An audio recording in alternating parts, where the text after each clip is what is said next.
आइए हम लोग प्रार्थना में चलते हैं।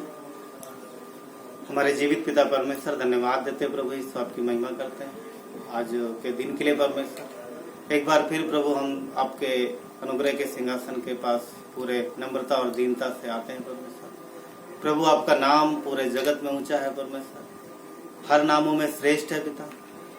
और प्रभु हम आपके नाम को ऊंचा उठाते हैं परमेश्वर। प्रभु यीशु, आपने अपने इस सृष्टि में अपने हाथों के कार्यों के द्वारा अपनी महिमा का बखान किया। प्रभु यीशु, पूरी सृष्टि आपकी महिमा करती और आपके बच्चे परमेश्वर आपकी महिमा करते हैं। प्रभु यीशु, आज के दिन हम प्रार्थना करते हैं, जो भी हम आराधना करें आपको स्वीकार हो प्रभु यीशु। और पिता, हमारी आराधना आपको भाए परमेश्वर। धन्यवाद देते प्रभु यीशु, हर एक को ब्लेस करो पिता। थैंक यू, धन्यवाद देते, आपकी महिमा करते, धन्यवाद देते। प्रार्थना प्रभु यीशु के नाम से मांगते, आमीन।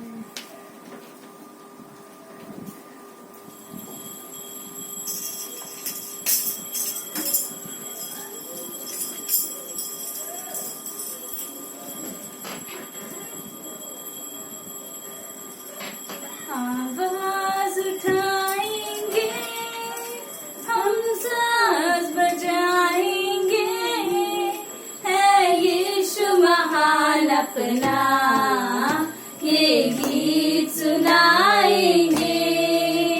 आवाज उठाएंगे, हम साज बजाएंगे, है यीशु महान अपना,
है कृष्ण महारपता ये सुनाएंगे आवाज उठाएंगे।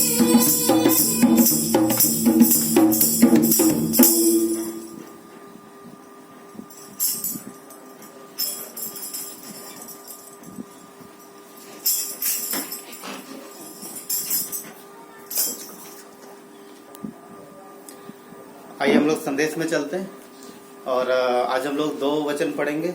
यशाया का 34 अध्याय वचन 1, इब्रानियों का 4 अध्याय वचन 16। तो यशाया 34 अध्याय 1 वचन, इब्रानियों का 4 अध्याय वचन 16।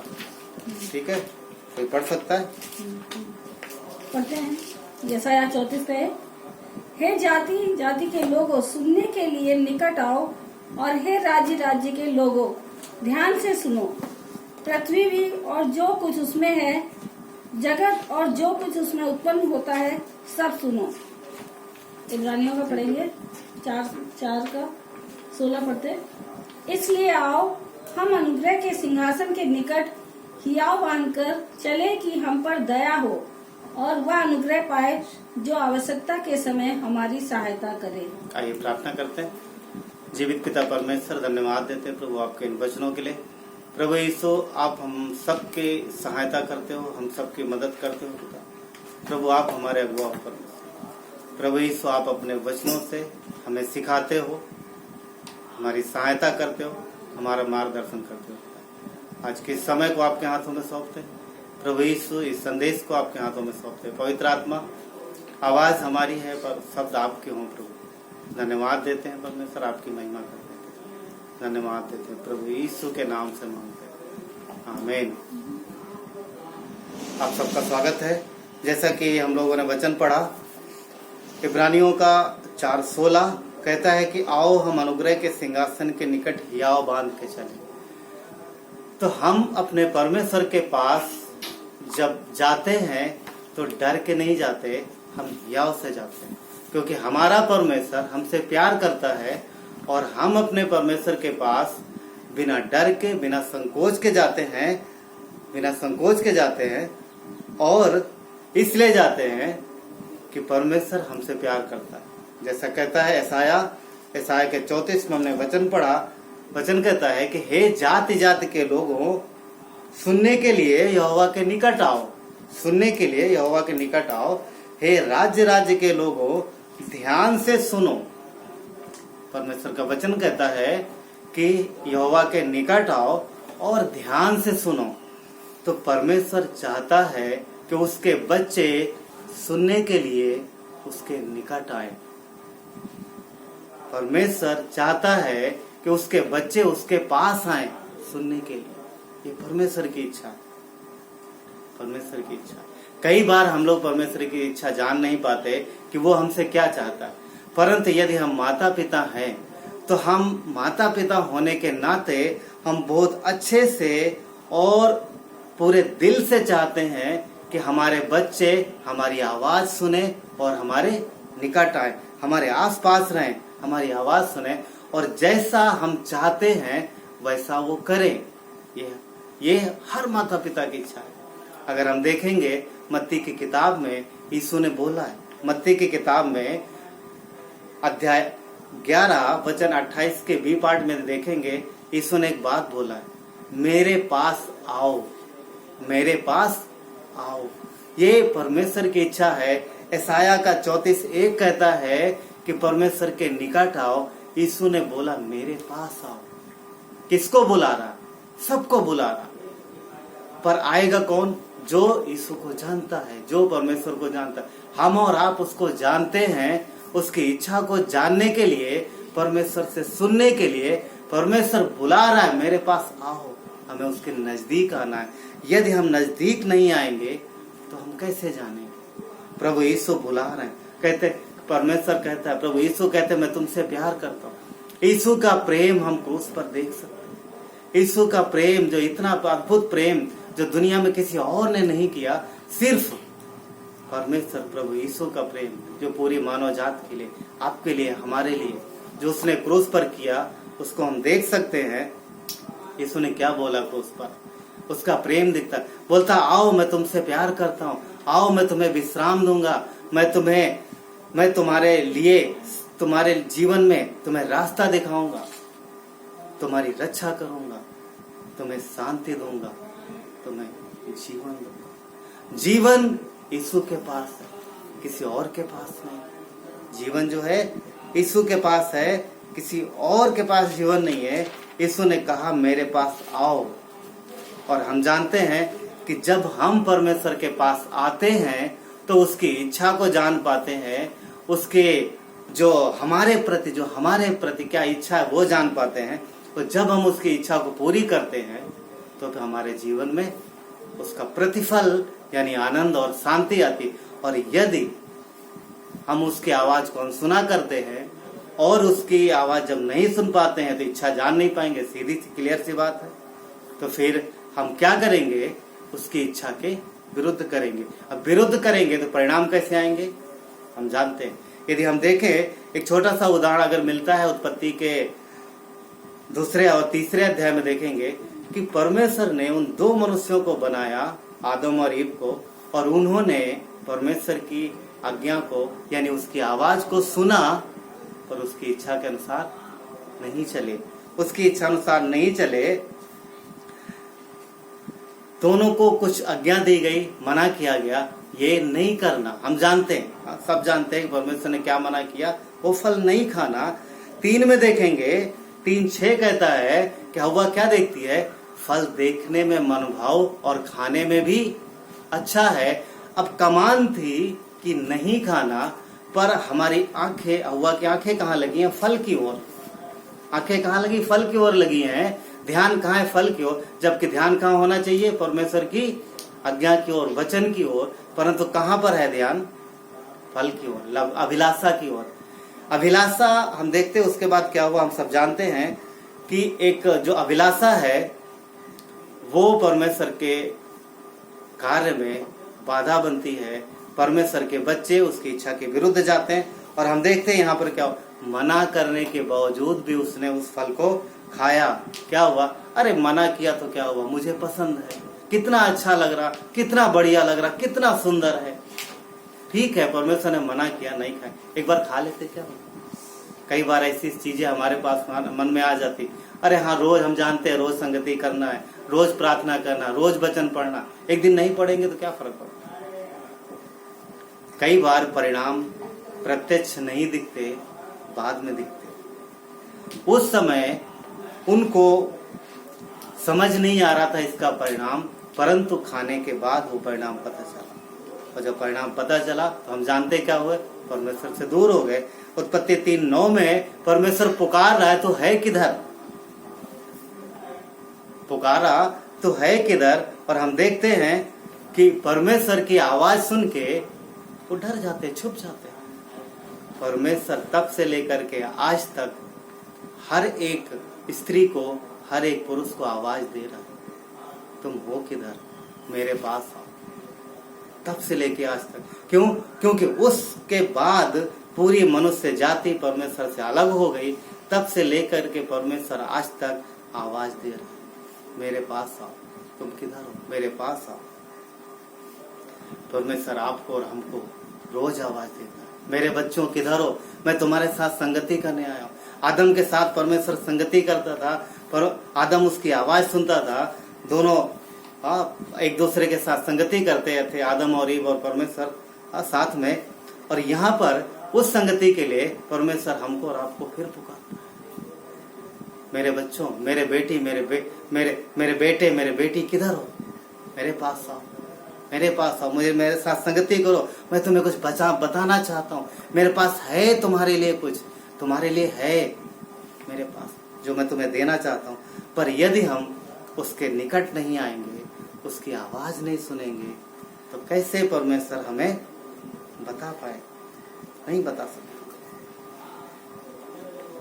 परमेश्वर चाहते हैं कि हम उसके निकट आए, हम उसके पास आए, उसके निकट आए। अगर हम देखेंगे बाइबल में तो एक पर्सन है, एक व्यक्ति है जो परमेश्वर को हमेशा सामने मान के चलता है। और मैं समझता हूँ क्या जैसा मैंने बात बोला है आप समझ रहे होंगे, एक व्यक्ति है जो हमेशा परमेश्वर को अपने सम्मुख जान के चलता है, बचपन से लेकर के बुढ़ापे तक उसके जीवन में वो इस तरीके से चला जैसा कि परमेश्वर उसके सामने है।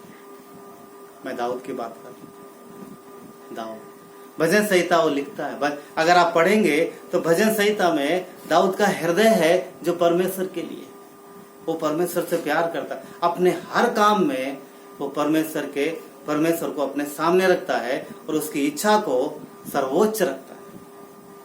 हम देखते हैं। और दाऊद जब राजा बनता है तो राजा बनने के बाद उसको क्या दिखता है कि परमेश्वर का संदूक जो अब जहां होना चाहिए वहां नहीं है और कहीं और है, और कितने साल गुजर गए। संदूक जब साउल राजा नहीं बना था तब फिलिस्तीनियों ने छीन लिया था और वापस किया, परंतु तब से संदूक जहां होना चाहिए वहां नहीं है। दाऊद कहता है कि मैं उसको लेके आऊंगा, ये उसका हृदय है। राजा बनने के कुछ ही समय बाद दाऊद अपने लोगों के साथ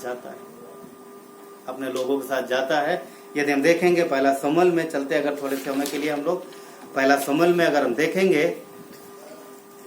तो ये घटना मिलती है कि फिलिस्तीनियों ने संदूक छीन लिया और उसके बाद संदूक एक व्यक्ति के घर पे रख दिया जाता है फिलिस्तीनियों को भेजने के बाद।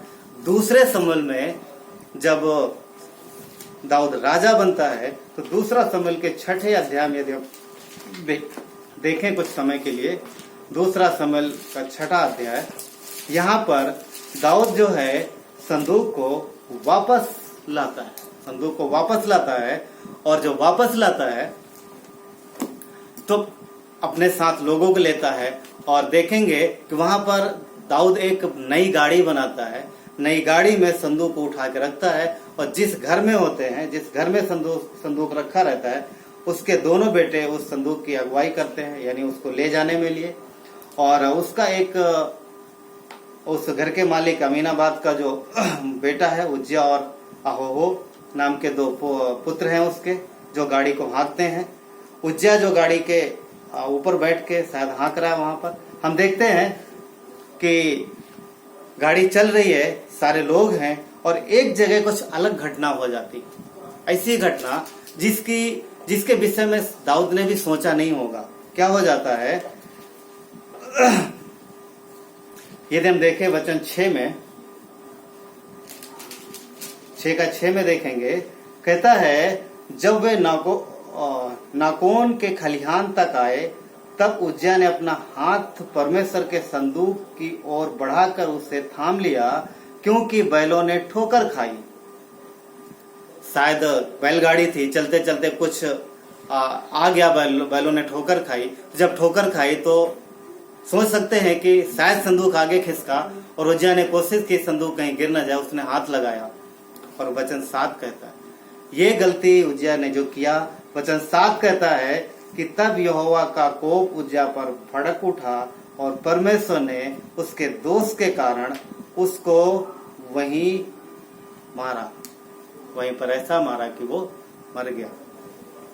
ये घटना घटित हो जाती है जब पर दाऊद ने बढ़िया प्लान किया था परमेश्वर के संदूक को लाने के लिए, कुछ गलत प्लान नहीं था। तो जब सब अच्छा जा रहा था तो ये क्या हुआ, दाऊद नहीं समझ पाया कि जब वो अच्छा कर रहा था तो उज्जिया मरा क्यों। और अगर हम देखते हैं यदि हम देखते हैं तो वचन 8 में कहता है तब दाऊद अप्रसन्न हुआ। क्यों? क्योंकि इसलिए कि यहोवा जो उज्जिया पर टूट पड़ा था।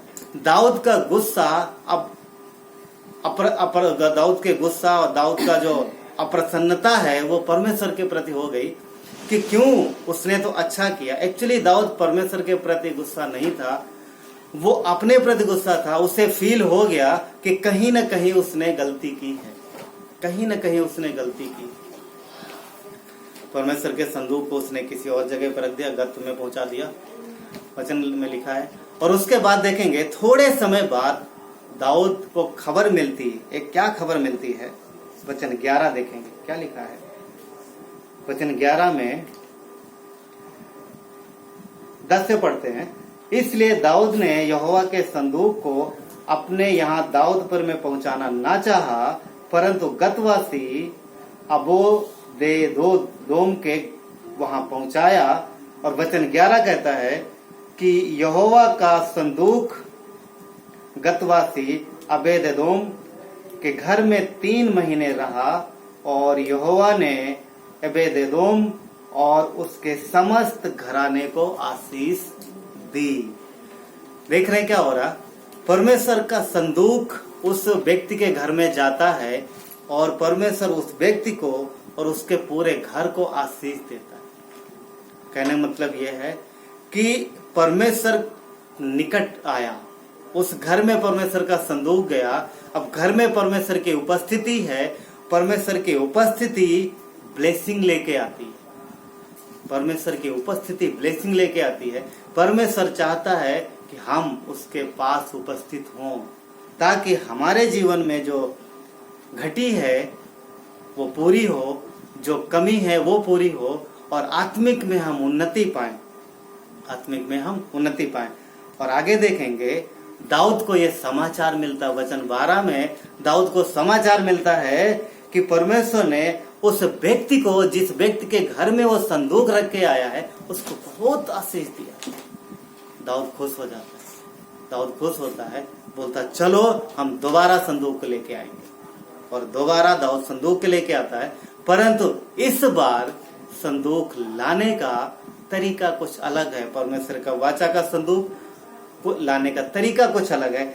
इस बार दाऊद ने सीख लिया, समझ लिया, जान लिया कि उसे कैसे लाना है। कहने का पॉइंट ये था कि पहली कोशिश उसने खुद से की, अपनी इच्छा से, परमेश्वर से पूछा नहीं, उसकी आवाज नहीं सुनी, उसके वचन में उसने ढूंढा नहीं कि किस तरीके से परमेश्वर की वो संदूक को लाना है, किस तरीके से परमेश्वर के निकट जाना है, उसने सीखा नहीं।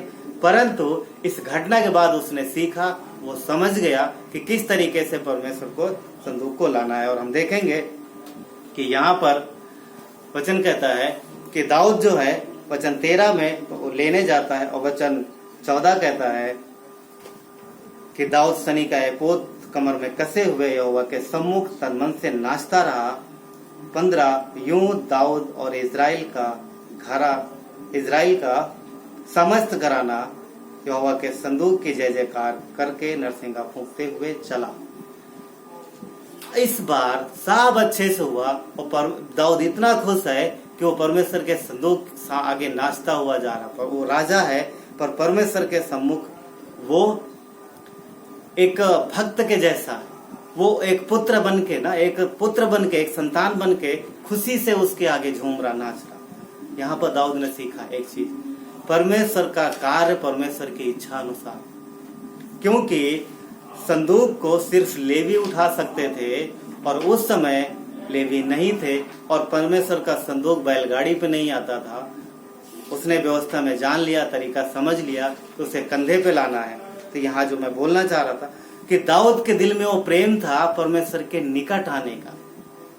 तकलीफ हुई पर वो वापस से उसने सीखा और परमेश्वर के संदूक को लेके आया, परमेश्वर को अपने नजदीक लेके आया, उस संदूक को लेके आया, तो उसकी उपस्थिति में रहा।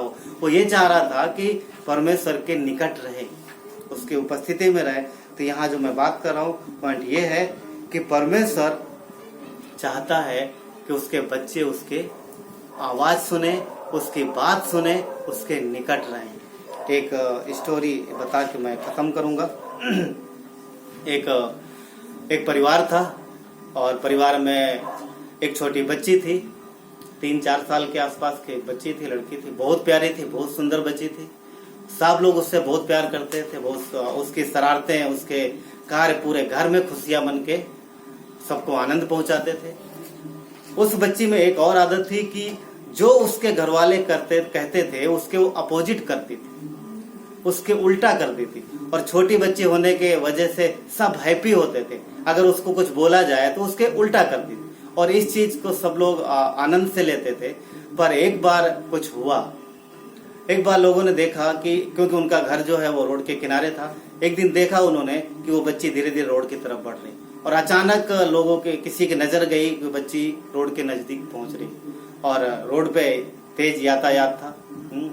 और जैसे नजर पड़ी तो एकदम सबके दिल में डर आ गया और उसके पिता ने आवाज देना शुरू की। बेटा उधर मत जाना, उधर मत जा, इधर आ। पर उसकी आदत क्या थी? जो बोला जाए उसके विपरीत करने की। और उसके बाद जब उसके पिता ने आवाज दी बेटा इधर आ, तो वो और आगे जाने लगी। पिता थोड़ा दौड़ा ताकि पकड़े और लड़की तेज भागी। एक तेज रफ्तार वाहन ने लड़की को कुचल दिया और ऑन द स्पॉट वहीं उसकी डेथ हो गई। पॉइंट ये है कि यदि हम अपने पिता की आवाज सुनते हैं तो जैसा वो कहे वैसा करना है। उस बच्ची की घटना से एक चीज सा प्रकट होता है कि उसकी आदत थी पिता के इच्छा के विपरीत कार्य करने की। और उस समय माता पिता घर में एंजॉय मना रहे थे, परंतु उन्होंने नहीं सिखाया ढंग से, और वही एक घटना उनके जीवन में बड़े दुख का कारण बनी, बड़े दुख का संकट का कारण बनी। हम रोज परमेश्वर के निकट जाएं, उसकी आवाज सुने, उससे आराधना करें, उसके वचन पढ़ें, उसकी इच्छा को जाने और उसकी इच्छा जैसा वो चाहता है वैसा करें। दाऊद ने इच्छा नहीं पूछी, दाऊद ने नहीं शुरू में सीखा, इसलिए परिणाम उल्टा हुआ। परमेश्वर चाहता है कि हम उसकी इच्छा को रोज जाने, रोज सुने, ताकि हमारे जीवन में जो कुछ हो रहा है वो सही हो। कई बार विश्वासी समझ नहीं पाते कि उनके जीवन में क्यों चीजें गड़बड़ हो रही। कारण ये है कि हम उसकी इच्छा को जान नहीं रहे, हम उसके निकट नहीं आ रहे हैं, हम उसके आवाज को सुन नहीं रहे, उसके आवाज को सुन नहीं रहे। हमें हियाव से उसके पास आना है। परमेश्वर का वचन कहता है हियाव से उसके पास आओ। क्यों? क्योंकि हम संतान हैं, हमें डरने की जरूरत नहीं है। पुत्र पुत्रियां बच्चे अपने पिता के पास जाने के लिए डरते नहीं है, हियाव से जाते हैं। हमें हियाव से जाना है। परमेश्वर प्यार करता है, उसकी हमें सुनना है और उसकी इच्छा अनुसार चलना है। हर परिस्थिति में वो हमारे साथ है। इसलिए प्रार्थना में बने रहिए, वचन में बने रहिए, वचन पर मेडिटेशन करिए, मनन करिए, प्रार्थना में समय बिताइए। परमेश्वर आपके साथ है। आमीन। आइए प्रार्थना करते हैं। जीवित पिता परमेश्वर, धन्यवाद देते प्रभु यीशु। पिता हम प्रार्थना करते परमेश्वर कि हम सदैव आपके निकट रहें। परमेश्वर आपकी इच्छा को सुने प्रभु, जाने और आपकी इच्छा अनुसार अपने जीवन में कार्य करेंगे। प्रभु यीशु धन्यवाद देते हैं इस संकट के समय में प्रभु आप अपने बच्चों के साथ हो पिता। और इस समय बहुत ही जरूरी है कि हम रोज आपकी आवाज को सुने, आपके वचनों पर मेडिटेशन करें पिता प्रभु, और आपके नजदीक रहें, क्योंकि संकट में सहज मिलने वाले सहायक आप हो। धन्यवाद देते प्रभु यीशु, आप अपने लोगों को ब्लेस करो। धन्यवाद देते। यदि आपने अभी तक यीशु पर विश्वास नहीं किया, वो बचाने वाला है। वो कहता है मेरे निकट आओ, मैं तुम्हें आशीष दूंगा, मैं तुम्हें शांति दूंगा, मैं तुम्हें आनंद दूंगा, मैं तुम्हें जीवन दूंगा। जीवन सिर्फ यीशु के पास है, वही मार्ग है, कोई दूसरा मार्ग नहीं। यदि आपने अभी तक यीशु पर विश्वास नहीं किया तो आज उसे अपना उद्धारकर्ता मान सकते हैं। वो आपके पापों को क्षमा करता है। उसने आपके लिए क्रूस पर जान दी है, आपके सारे पापों को क्रूस पर चुका दिया है, सारे पापों का दंड भर दिया है। वो तीसरे दिन जी उठा, वो जीवित मसीह। यदि आप विश्वास करते हैं तो प्रभु यीशु खातिरी देता है कि वो आपको अनंत जीवन देगा। धन्यवाद देते हैं, आपकी महिमा करते हैं प्रभु यीशु। संगति के सारे लोगों को पिता, कलीसिया के सारे लोगों को प्रभु आपके हाथों में सौंपते हैं। परमेश्वर आप सबकी जरूरतों को जानते हो पिता प्रभु, आप उनकी आवश्यकताओं को पूरा करो। और प्रभु यीशु हम प्रार्थना करते हैं आप सबकी सुरक्षा करो पिता। धन्यवाद देते हैं, आपकी महिमा करते हैं प्रभु यीशु के नाम से मांगते हैं, आमीन।